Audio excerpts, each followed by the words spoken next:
উমরা করে সাই করার পর যদি মাথা না কামান, বুঝছেন না, সাই করার পর মাথা না কামান, মাথা না কামে আপনি রয়ে গেলেন মনে করেন, তাহলে আপনি আরো কয়েকটা কি করেন, তওয়াফ করলেন, এমনি নফল তওয়াফ করা যেতে পারে।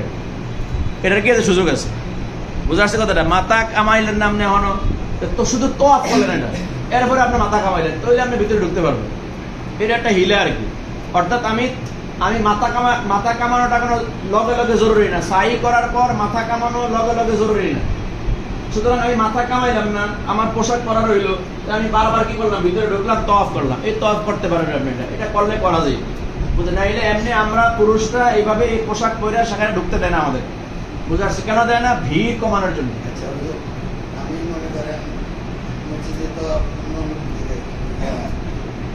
হারানো রওনা হয় না, আমি কোনো উমরা করতাম না, আমি উমরা করতাম না, নামাজ পড়তাম, রওনা হয়েছি, আমি এরামের কাপড়, আমি এরামের কাপড় পরে গেলাম, এটা আমি তো অবে করতাম পারিলাম আর নামাজও পড়তে পারি।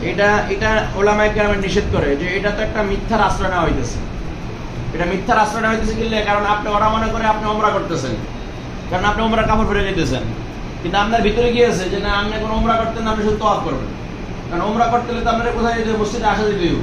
সুতরাং এটা এই হিলা, এটা কারণ এটা মিথ্যার আশ্রয় নেওয়া হইতেছে। সুতরাং হুকুমত যেহেতু নিষেধ করছে, এই জন্য অধিকাংশ ওলামায়ে কেরাম বলেন, ওলামায়ে দেওবন্দ এই কথা বলেন যে না, আমাদের মিথ্যার আশ্রয় নেওয়ার কোনো প্রয়োজন নেই। সুতরাং এখানে তওয়াফ করা তো ফরজ জরুরি না, কিছু না। সুতরাং এখানে আমি কেন মিথ্যার আশ্রয় নিব? বুঝছেন না? ওটা আমি যে কইছি ওটার সুযোগ আছে, সেটা কোনটা? যে আপনি মানে ওমরা